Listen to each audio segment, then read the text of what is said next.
Okay, we're heading to Aspen, Colorado.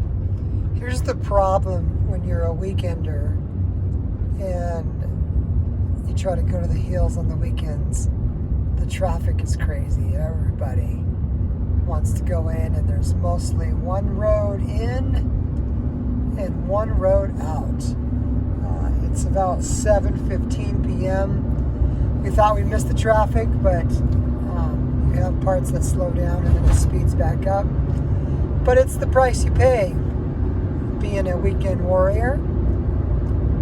But actually things are moving pretty good now. In Denver here, I-70 is pretty much the main road to kind of get to and through the mountains. There's other ways, but it's the main way and everybody takes it.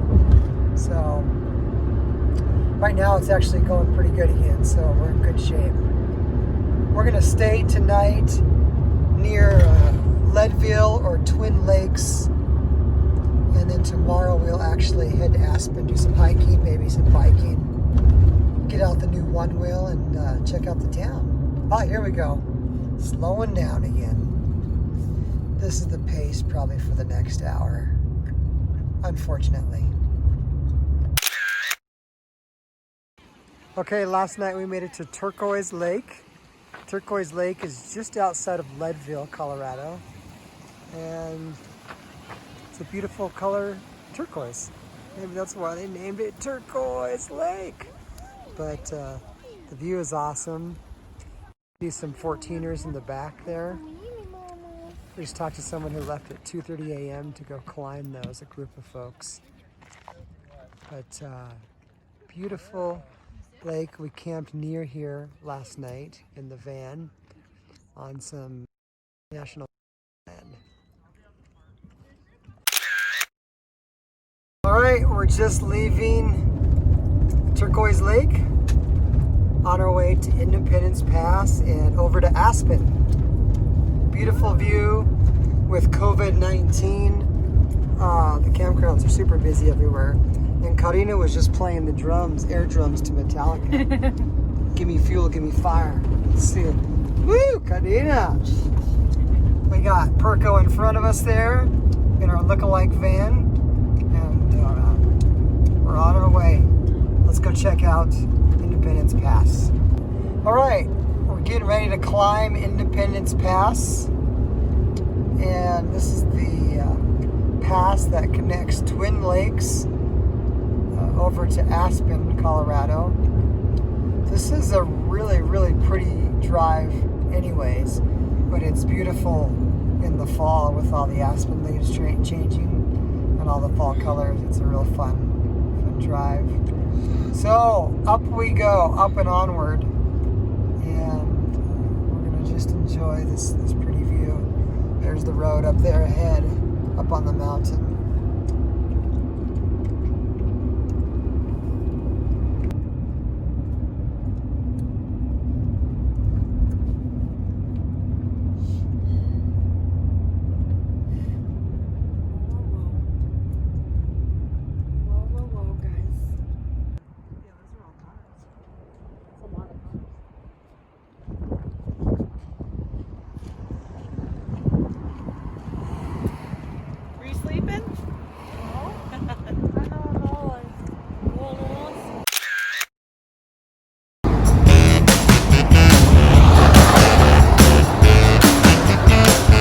Get as high as you're going, Tracy.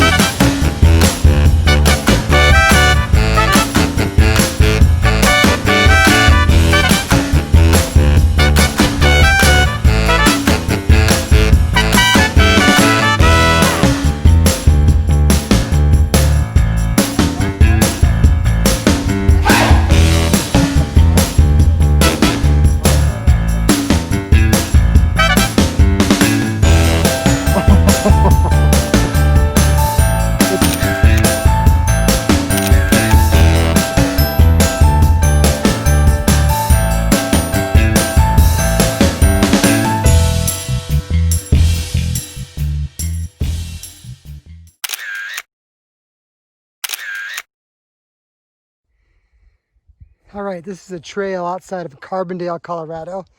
It's called the Monte Carlo, and hopefully we'll see why. It's super hot outside today, but this trail is covered in scrub oak, as you can see, so it's completely shaded. So awesome on a hot day like this. Let's see what's in store ahead.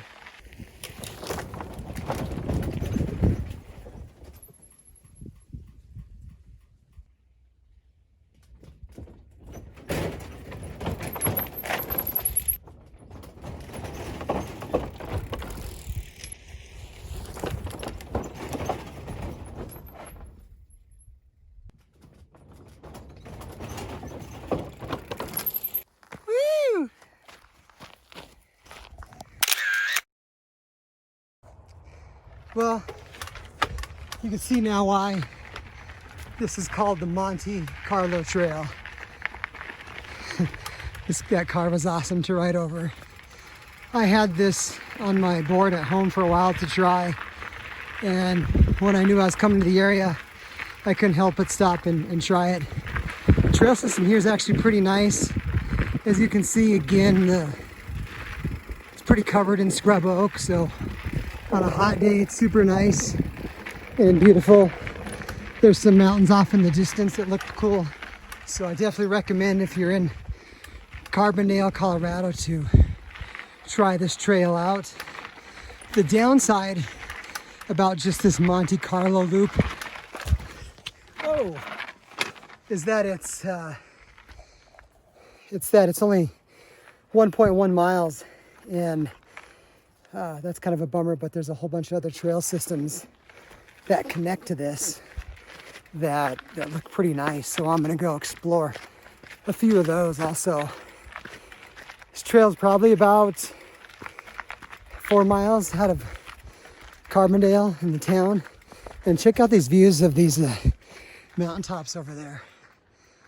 It's just gorgeous. Beautiful place. Super heavy scrub oak. You can hear a river down there. And so far I'm really impressed and liking the trail system. Found this really cool little campsite. It's called Lower Prince Creek Campground.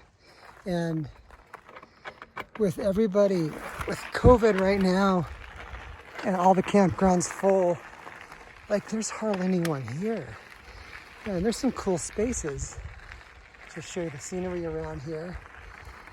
I mean, this would be a cool place to come camp, come hang out, and come biking.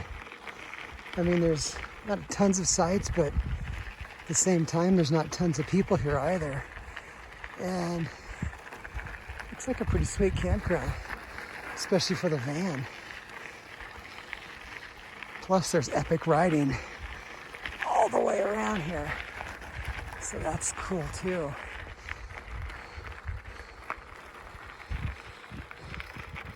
Nice little find right here.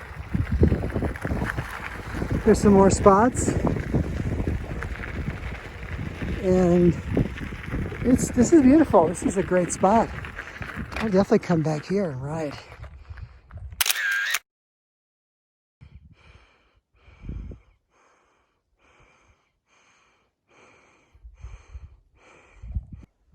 All right, to my friend Steve Perko, here's the next camping site.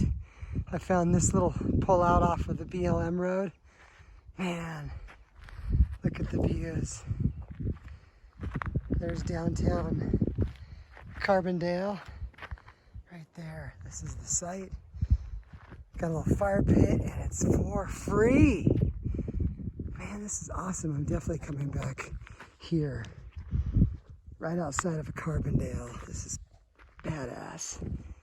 All right, this has been some serious adventure. So we just left. What did we leave, Carina? I forgot. We left Carbondale. We ended up in Glenwood Springs, Colorado.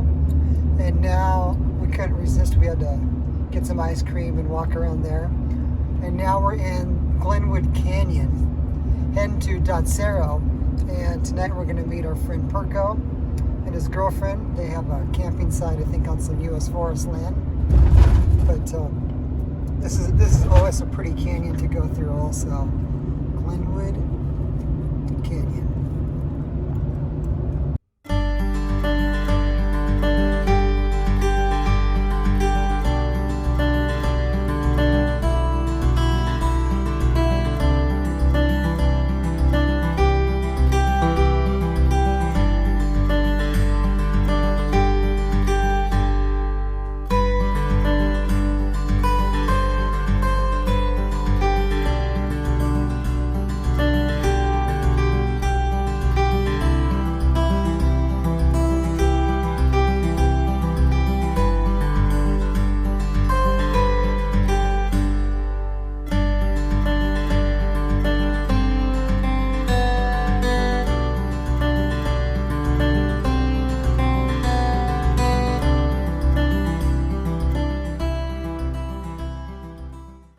Cooking some meatballs.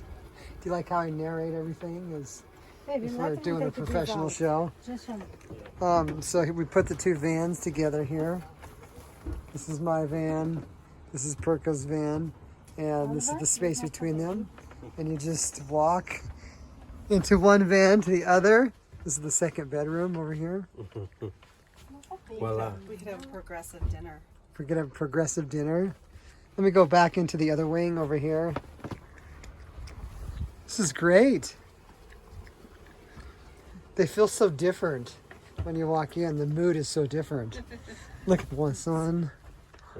Wow. Baby, this crazy here. And this one. Yep. I like this. If you put the mirrors in. It is actually kind of nice. If you we'll put be camping like this all the time now, 'cause you can do your shit in ours, we can do our shit. Yeah, well, if you came any closer, you couldn't get out. No, yeah, that's right. And if you came too close, you could put the mirrors in. I was thinking you get really close, but we literally can walk in from one van to the other. Oliver, what do you think? Are you lonely over there in the west wing? Hmm? Yeah. Yeah, you better stay there. Mommy. You better stay there, Oliver. You want to jump it there? We just put a piece of wood to go across. You want to go, Mama? And we can get across. Oh, Oliver. You're in the spare bedroom. All right. Any last words, Karina, about putting the vans together like this? I love it. I love it. I love it. We can do this all the time, too. Sometimes not need privacy. Maybe Perko doesn't want to camp this close to you. The vans start hitting each other. All right, we finally made it to Dillon, and I am cruising the one-wheel pint here, and check out the view of Dillon. Pretty awesome view, huh? Look at that.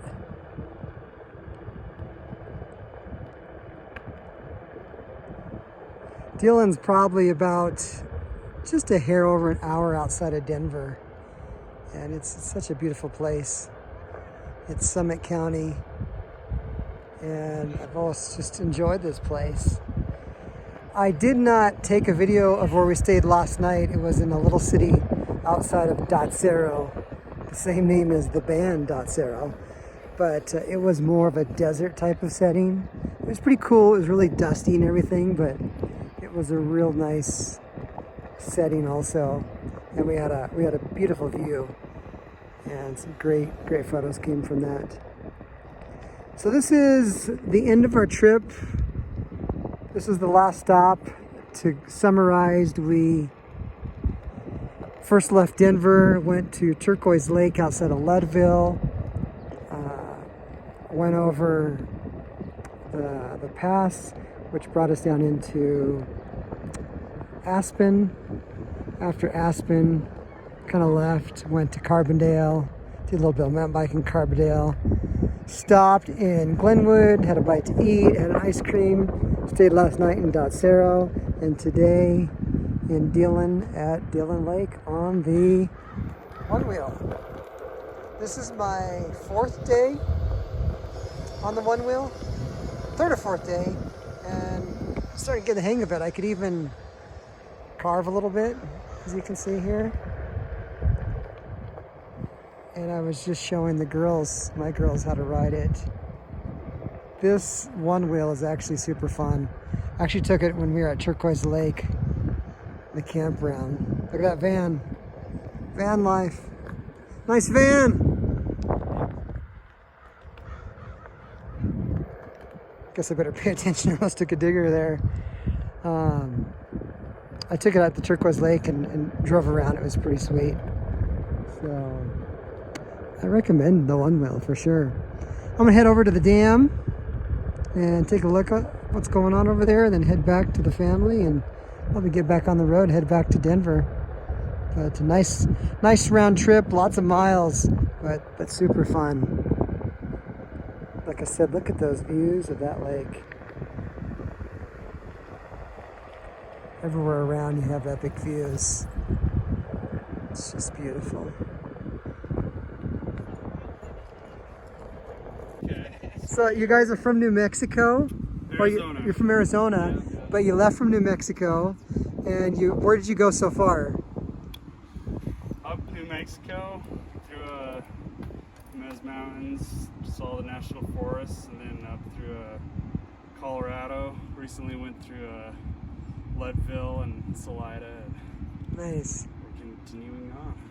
And A little off track, just kind of enjoying the single track in the area. a beautiful lake, isn't it? Oh yeah, And then what's the destination? Where are you guys going to? Well, it depends. I have to be back to school in August, so we'll just keep biking till Must be rough, huh? I go back. Yeah. And then where do you want to go? Do you want to go up? Are you going up north towards Canada? Yeah. Is that the plan? Yeah. Yeah. And you're Oh, gonna it's Yellowstone. maybe to Yellowstone? You're gonna take the Continental Divide the whole way? Yeah, it's kind of a mountain bike route, so it takes the forest roads instead of the Continental Divide Trail. It kind of parallels, goes up that way. Nice. 2 years ago, we did a ride. We rode from Fruita to Moab on the Kokopelli. Oh, okay. Yeah, it was like it took us 4 days. It was pretty epic. Okay, nice. My bike was like probably not as heavy as yours. I think I was weighing like 50 pounds. Oh, nice. And I fell over a couple times. on a scale. Yeah, I bet you guys are heavy. So, can anyone follow you anywhere if they want to? No, you're just wonders. We're off the grid, man. No worries. It's nice seeing you guys. I wish you guys a great trip and be safe. All right. Alright, yeah. I love what you did with the floor here. You know, I wish I had. That's pretty because cool. I think there's space somewhere. I wish I had put some outlets in. You know, put some wiring down in here, and then this would have been like a cool spot for a 12 volt. Also, you could use that behind. Yeah, it for just use something. the space. You know, like, or even I thought about putting storage back in there, just like a little cubby or something. And that looks really cool with the red and your seats. I like how you did the cabinets and the ceiling. That looks pretty sweet. Yeah, it's tons of storage up there. You do have tons. And the back, just a garage in the back. Pretty much, yeah. There's a water tank on one side and all the electrical on the other. Yeah, you got a lot of room back here, don't you? Yeah. What size is the bed up top? It's a duo mega mat. So it's is it a twin or a full? I don't know. It's roomy enough. Yeah. It fits you. Right. It's fortunate. And we're not two real bikes. tall. You got 2 bikes you can fit back here. Yeah, and then you can't really see it, but there's a 20-gallon water tank. It goes there. back that way. Yeah, sitting on top of the wheel well on this side. The battery is under the cabinet in the back corner there. And then what's the storage box here? Is that what this is? Yeah, just the top is storage. The bottom just covers the wheel well. Okay. And then there's some more storage down in there, kind of where the wheel well, you know, is curved a little bit. Nice build. It really is nice.